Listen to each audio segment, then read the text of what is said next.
నల్గొండ జిల్లాలో మరో అవినీతి అధికారి ఏసీబీ వలకు చిక్కాడు. కాంట్రాక్టర్ నుంచి 6 లక్షల రూపాయలు తీసుకుంటూ ఆర్డబ్ల్యూఎస్ సూపరింటెండెంట్ లక్ష్మారెడ్డి ఏసీబీకి పట్టుబడ్డాడు. ఎస్ఈ రమణ నాయక్ చెప్పడంతో కాంట్రాక్టర్ నుంచి ఈ లంచాన్ని లక్ష్మారెడ్డి తీసుకుంటూ ఉండడంగా ఏసీబీ అధికారులు పట్టుకున్నారు.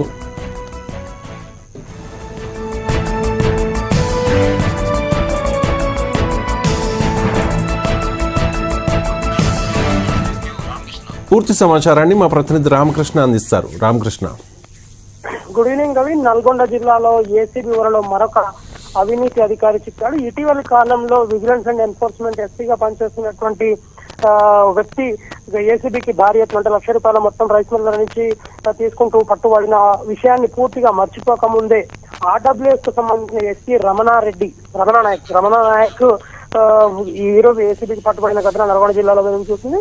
ముఖ్యంగా రమణ నాయక్ హైదరాబాద్ లో ఉన్నప్పటికీ కూడా ఆ కార్యాలయంలో పనిచేస్తున్నటువంటి సూపరింటెండెంట్ లక్ష్మారెడ్డి వచ్చిన కాంట్రాక్టర్ 6 లక్షల రూపాయలు తీసుకోవాలని సూపరింటెండెంట్ చెప్పడంతో సూపరింటెండెంట్ ఆర్డబ్ల్యూఎస్ ఎస్సీ ఛాంబర్ లోనే స్వయంగా కాంట్రాక్టర్ నుండి 6 లక్షల రూపాయలు తీసుకుంటుండగా ఏసీబీకి ఇచ్చారు. ఇదే విషయానికి సంబంధించి కాంట్రాక్టర్ నుండి డబ్బులు తీసుకున్న సూపరింటెండెంట్ తో పాటు అసలు విషయాన్ని ఏసీబీ అధికారులు విచారణ చేయగా ఆర్డబ్ల్యూఎస్ ఎస్సీ రమణ నాయక్ తనకు చెప్పడం వల్ల తీసుకోవాలని చెప్పడంతో ప్రస్తుతం రమణ నాయక్ హైదరాబాద్ లో కూడా ఆయన ఇంటిపై దాడులు చేసిన పరిస్థితి ఉంది. మొత్తంగా రమణ నాయక్ ను అరెస్ట్ ఏసీబీ పట్టుబడిన తర్వాత ఆయన అక్రమ ఆస్తుల విలువ కొన్ని కోట్ల రూపాయలుగా వెలుగు చేసినట్లుగా అధికారులు తెలియజేస్తున్నారు.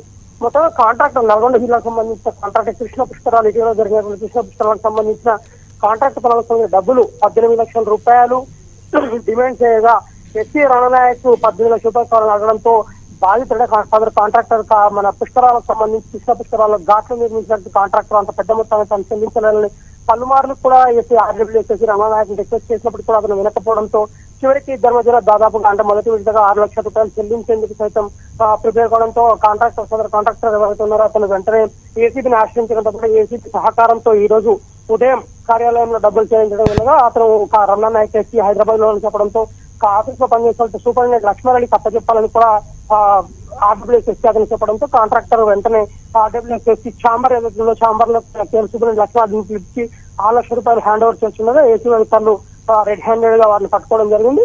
దీనికి సంబంధించి ఇప్పటికే ఆ సూపరింటెండెంట్ అదుపులోకి తీసుకున్న ఏసీ అధికారులు పూర్తి స్థాయిలో సమాచారం సేకరించడం కోసం విచారణ చేసిన పరిస్థితి. మరొక పక్కన contractor Vivekananda Reddy SC chamber లో లక్ష్మారెడ్డికి 6.5 లక్షల రూపాయలు అధికారులు పట్టుకున్న పరిస్థితులు తెలిసిన వెంటనే అతని నివాసం మీద ఎత్తున్న నివాసం హైదరాబాద్ సంబంధించి కూడా పూర్తి స్థాయిలో అక్కడ ఏసీబీ అధికారులు హైదరాబాద్ లో కూడా మరొక టీం అతని ఇంటిపై దాడులు చేసి అక్కడ ఉన్నటువంటి కోట్ల రూపాయల విలువైనటువంటి ఆస్తులను కూడా ఇప్పటికే సంపాదించిన అభివృద్ధి స్వాధీనపరచుకున్నట్లుగా తెలుస్తుంది. మరొక పక్కన ఈ నెల 12వ తేదీన 1 లక్ష రూపాయల రైస్ మిల్లర్లకు సంబంధించి ఏసీబీకి ఇస్తుండగా vigilance and enforcement SP Bhaskar Rao ఘటన దాదాపు అంటే ఒక 4-5 రోజుల క్రితం కూడా జరిగిన ఘటన మర్చిపోక ముందు నల్గొండ జిల్లాలో మరొక అవినీతి అధికారి పెద్ద మొత్తంలో దాదాపుగా 6 లక్షల రూపాయలు తీసుకుంటా మొత్తం 18 లక్షల రూపాయలు డిమాండ్ చేసి 6 లక్షల రూపాయలు తీసుకున్నగా ఏసీబీకి చిక్కడం పట్ల నల్గొండ జిల్లాలో ప్రజల అవినీతి అధికారుల పట్ల తీవ్ర అసహనం వ్యక్తం చేసిన పరిస్థితి ఉంది. Ravi, right, thank you Ramakrishna.